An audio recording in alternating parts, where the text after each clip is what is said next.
Assalamualaikum warahmatullahi wabarakatuh. Halo adik-adik, selamat datang kembali di channel Yuk Berbagi. Pada video kali ini saya akan membahas soal dan pembahasan bab 1 ruang lingkup biologi. Nah, untuk mengurangi durasi waktu video ya supaya tidak terlalu panjang, saya tidak membahas terlalu mendetil ya, hanya sekilas membahasnya. Baik, langsung saja kita masuk ke nomor yang pertama. Ini ada soal.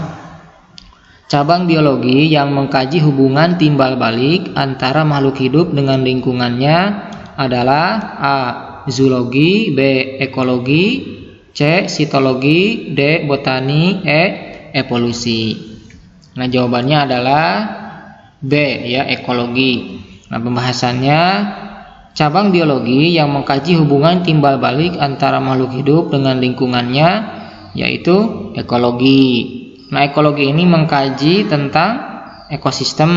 Nah, sedangkan zoologi yaitu cabang biologi yang mengkaji tentang hewan. Nah, sitologi mengkaji tentang sel. Kemudian botani mengkaji tentang tumbuhan, dan evolusi mengkaji perubahan makhluk hidup dari masa ke masa. Nah, untuk lebih lengkap mengenai cabang-cabang ilmu biologi beserta pengertiannya, silahkan pelajari pengertian biologi dan cabang-cabang biologi. Silahkan dilihat di deskripsi video ini ya. Nanti adik-adik akan diarahkan ke banksoalbiologi.com. Di sana sudah ada macam-macam cabang biologi ya beserta pengertiannya. Nah, itulah, jadi jawabannya adalah B. Kemudian soal nomor 2. Mikologi merupakan cabang biologi yang mengkaji A. virus, B. jaringan, C. jamur, D. sel, E. jasad renik. Nah, ini jawabannya adalah C ya. Nah, pembahasannya, mikologi itu merupakan cabang biologi yang mengkaji tentang jamur atau fungi ya. Nah, kemudian jaringan itu dipelajari dalam histologi. Kemudian sedangkan sel dipelajari dalam sitologi. Kemudian jasad renik itu dipelajari dalam mikrobiologi. Jadi mempelajari makhluk hidup yang ukurannya sangat kecil ya, tidak bisa dilihat dengan mata biasa atau mata telanjang. Nah, sama ya, ini hubungannya dengan nomor 1 itu sama ya soalnya.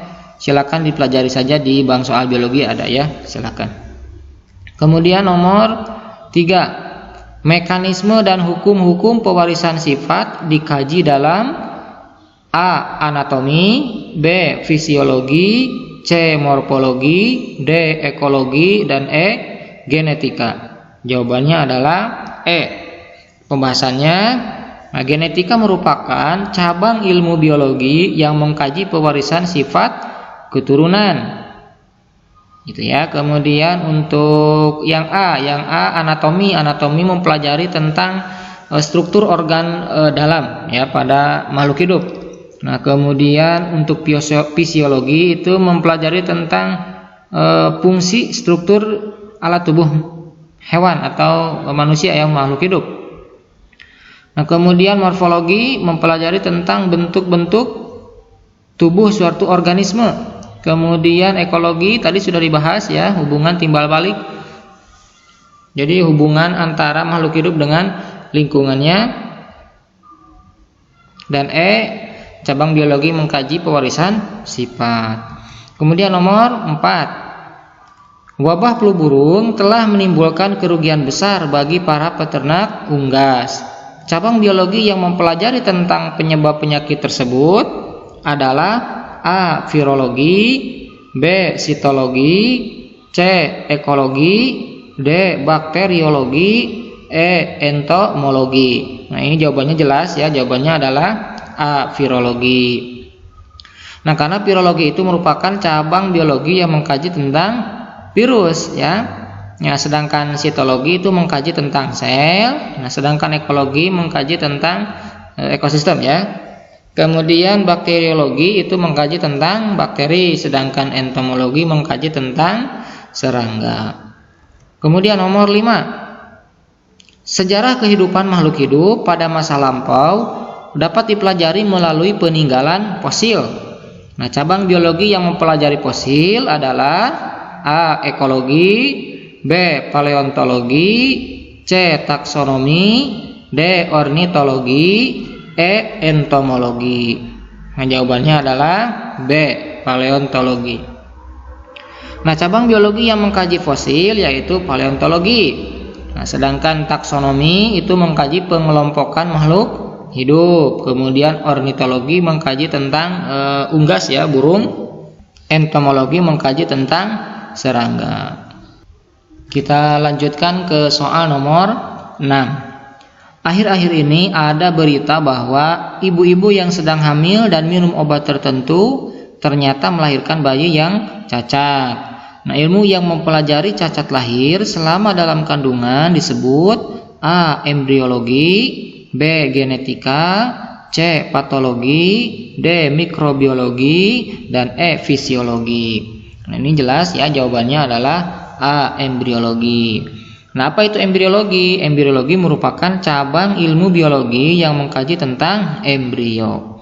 Kemudian patologi mengkaji tentang penyakit ya. Kemudian mikrobiologi dan fisiologi serta genetika sudah tadi kita bahas ya.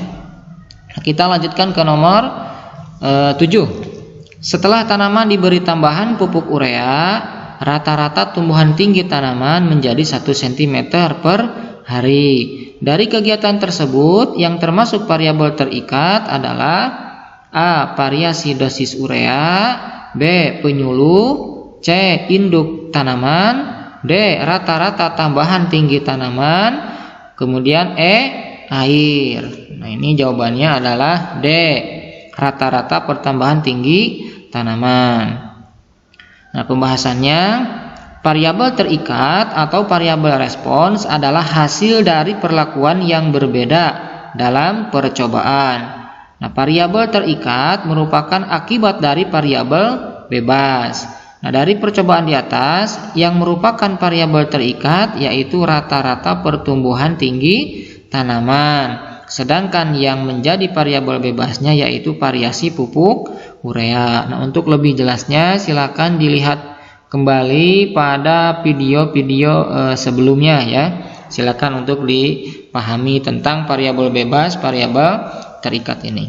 Kita lanjutkan ke soal nomor 8. Deskripsi hasil pengamatan terhadap objek biologi dengan indera penglihatan adalah A. Bau dan rasa, B. Warna dan rasa, C. Suara dan ukuran, D. Bau dan warna, E. Bentuk dan ukuran. Nah, ini jawabannya adalah E. Bentuk dan ukuran. Nah, hasil pengamatan objek biologi dengan indera penglihatan dapat berupa bentuk objek dan ukuran objek. Jadi maksudnya jelas ya, yang bisa ditangkap atau bisa diamati oleh mata berarti ya, sebagai indera penglihatan. Sedangkan bau dan rasa itu bukan oleh mata ya, tapi oleh hidung ya, dan lidah kalau merasakan. Itu maksudnya. Kemudian nomor 9. Seorang siswa mengamati tanaman mangga yang bunganya sangat banyak. Ia mengatakan sebentar lagi pohon mangga itu akan berbuah banyak pula. Nah, pernyataan tersebut termasuk A. Observasi, B. Rumusan masalah, C. Kesimpulan, D. Penjelasan, E. Rumusan hipotesis. Nah, jawabannya adalah E. Hipotesis merupakan dugaan sementara atau jawaban sementara. Nah, hipotesis merupakan jawaban sementara terhadap suatu masalah. Hipotesis disusun berdasarkan landasan teori atau kerangka berpikir yang sudah disusun. Hipotesis ini akan diuji kebenarannya melalui percobaan atau eksperimen. Jadi jawabannya adalah E. Hipotesis. Kemudian soal nomor 10. Teori-teori yang terdapat dalam biologi berlaku umum karena A. Mudah dikenang oleh anak cucu, B. Teori tersebut didapat dari hal-hal yang umum, C. Teori tersebut dapat disadur oleh negara-negara lain, Kemudian D, dapat diperlihatkan kepada orang lain agar mendapat pujian. E, jika diuji oleh orang yang berbeda, maka akan mendapatkan hasil yang sama. Ini jawabannya adalah E. Karena ilmu biologi tergolong ke dalam sains, maka biologi memiliki karakteristik empiris, yakni sains dapat dibuktikan dengan pengamatan, penelitian, atau eksperimen. Dengan demikian, ilmu biologi dapat diuji dengan pengamatan atau penelitian atau eksperimen dimanapun, kapanpun, dan oleh siapapun akan mendapatkan hasil yang sama. Nah, untuk lebih jelasnya silakan lihat kembali pada video pertama ya, silakan. Itu dijelaskan bagaimana biologi termasuk ke dalam sains. Kemudian nomor 11. Tujuan kegiatan observasi sebelum melakukan penelitian adalah A. Mempermudah penyusunan hipotesis. B. Menguji kebenaran hasil penelitian lain. C. Sebagai acuan untuk menarik kesimpulan. D. Mencari gambaran tentang objek yang akan diteliti. E. Menentukan jenis analisa data yang akan digunakan. Jawabannya adalah D. Nah, tujuan observasi ini yaitu untuk mencari gambaran tentang objek. Nah, jadi sebelum kita menentukan masalah ya kita harus tahu dulu gambarannya gitu, yaitu maksudnya seperti itu. Jadi kita tidak bisa langsung melakukan penelitian, bagi tidak bisa ya. Tapi harus observasi terlebih dahulu. Kita lanjutkan ke soal nomor 12. Seorang dokter melakukan transplantasi ginjal atau cangkok ginjal ya pada penderita gagal ginjal. Nah, ginjal dipelajari dalam organisasi kehidupan di tingkat A. Sel, B. Organ, C. Jaringan, D. Individu, E. Sistem organ. Nah, ini jelas ya, ini jawabannya adalah organ, B ya. Nah, organ merupakan kumpulan beberapa macam jaringan yang melakukan suatu fungsi tertentu. Nah, contoh pada tumbuhan tingkat tinggi misalnya akar, batang, daun, bunga, dan buah. Nah, itu adalah organ.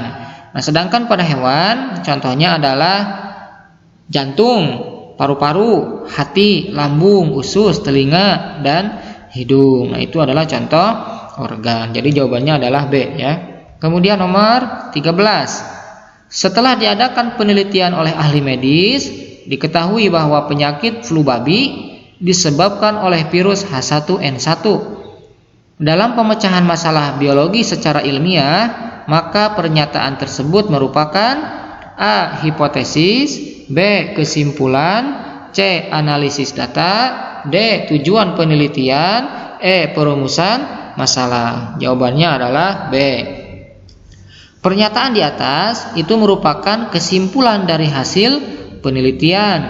Nah, kesimpulan merupakan jawaban yang sebenarnya dari hipotesis yang pernah diajukan. Nah, ada dua kemungkinan, yaitu hipotesis ditolak atau hipotesis diterima. Hipotesis diterima apabila sesuai dengan hasil percobaan, tetapi apabila hipotesis tidak sesuai dengan hasil percobaan, maka hipotesis ditolak.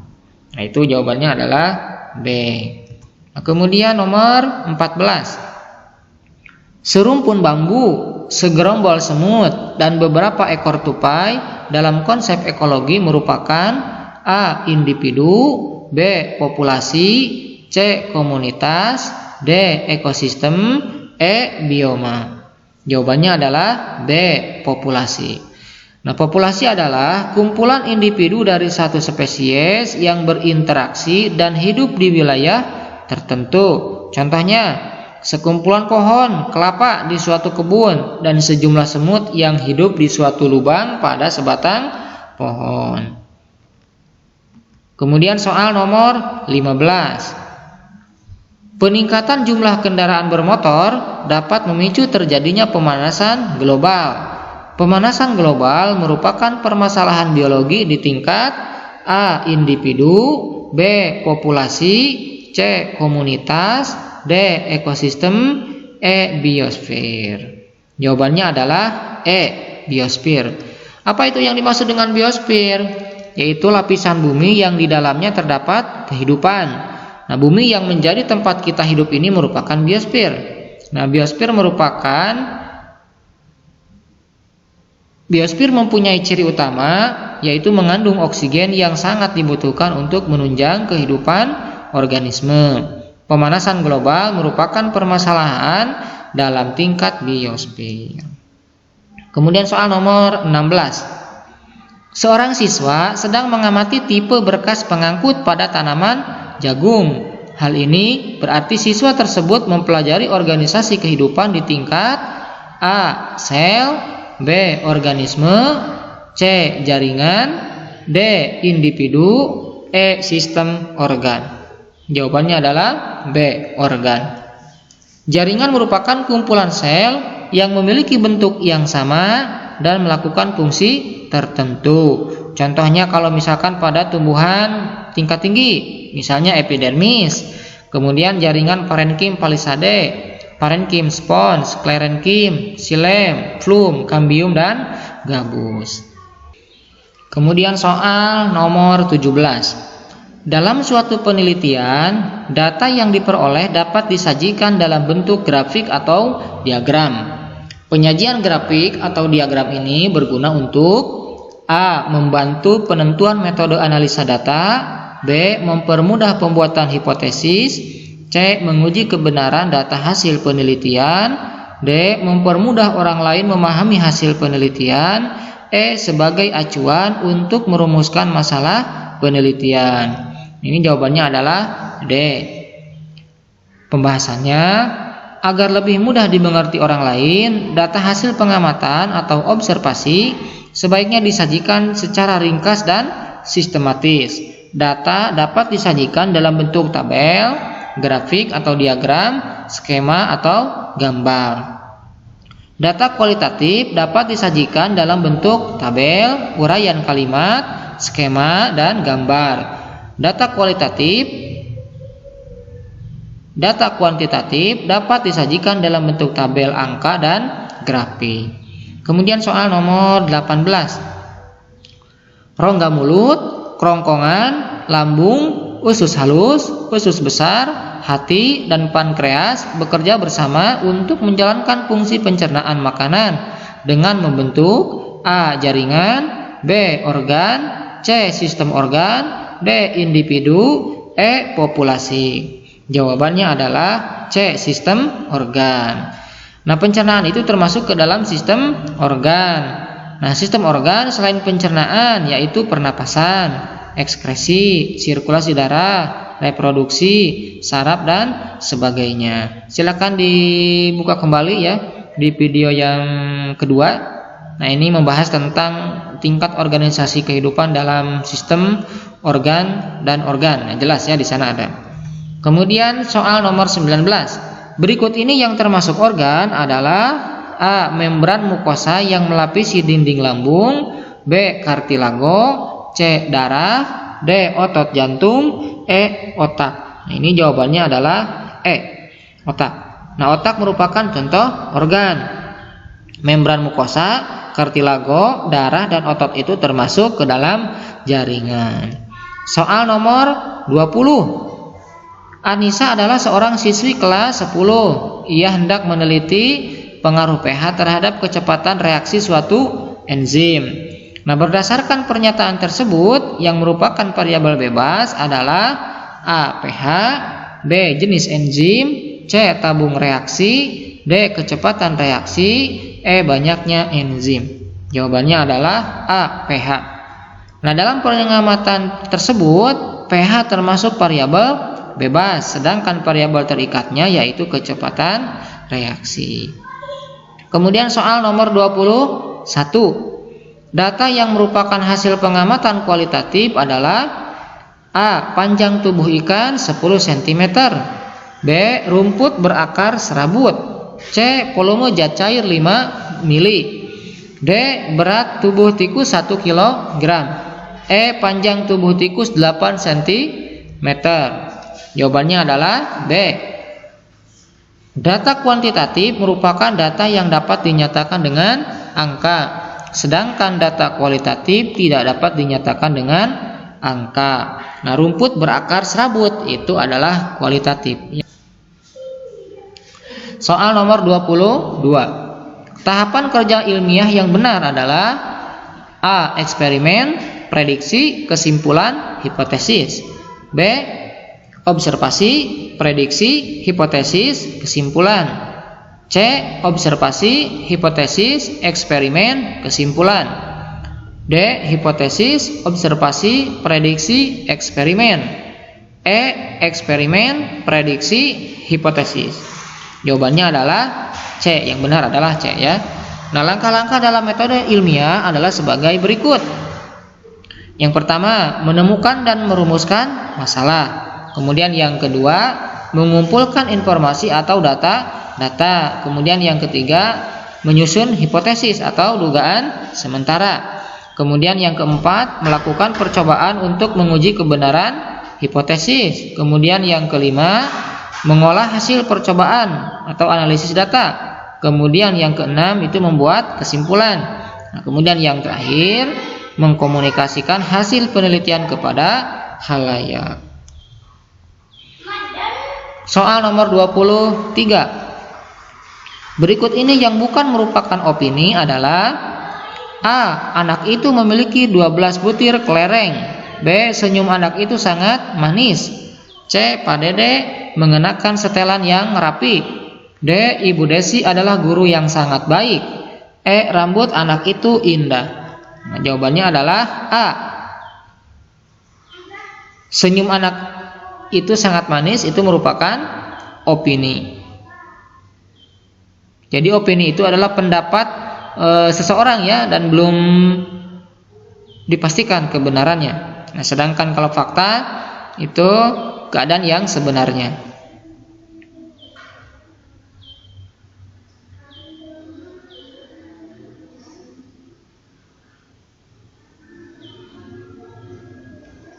Soal nomor 24. Berikut ini sikap ilmiah yang harus dimiliki oleh seorang peneliti atau ilmuwan kecuali A. Tekun, B. Teliti, C. Objektif, D. Pandai bertanya, E. Jujur. Jawabannya adalah D. Nah, sikap ilmiah yang harus dimiliki oleh seorang peneliti diantaranya yaitu peka dan kritis terhadap fenomena atau kejadian alam, tidak percaya pada tahayul yang kebenarannya tidak dapat dibuktikan, memiliki rasa ingin tahu yang tinggi, memiliki minat yang besar untuk dapat menghasilkan suatu produk sains, berpikir logis, terbuka, serta mau menerima kritik dan pendapat orang lain. Kemudian jujur dan objektif terhadap penelitian yang dilakukan, teliti, tekun, dan tidak mudah putus asa ketika melakukan penelitian, optimis terhadap keberhasilan peneliti, bersikap hormat terhadap peneliti lain ataupun orang lain, terakhir menghargai hasil penelitian dan penemuan orang lain. Nah, itu adalah contoh sikap ilmiah. Kemudian nomor 25. Seorang siswa akan menerapkan metode ilmiah. Setelah mengumpulkan data, maka siswa tersebut segera A. Melakukan observasi, B. Menyusun hipotesis, C. Melakukan eksperimen, D. Menguji hipotesis, E. Menarik kesimpulan. Ini jawabannya adalah B. Menyusun hipotesis. Nah, ini adalah urutan atau langkah-langkah dalam metode ilmiah. Yang pertama, menemukan dan merumuskan masalah, mengumpulkan informasi, menyusun hipotesis, melakukan percobaan, mengolah hasil percobaan, membuat kesimpulan, dan mengkomunikasikan. Baik, itulah penjelasan singkat ya tentang soal biologi bab 1 kelas 10 tentang ruang lingkup biologi. Semoga bermanfaat. Sampai jumpa. Assalamualaikum warahmatullahi wabarakatuh.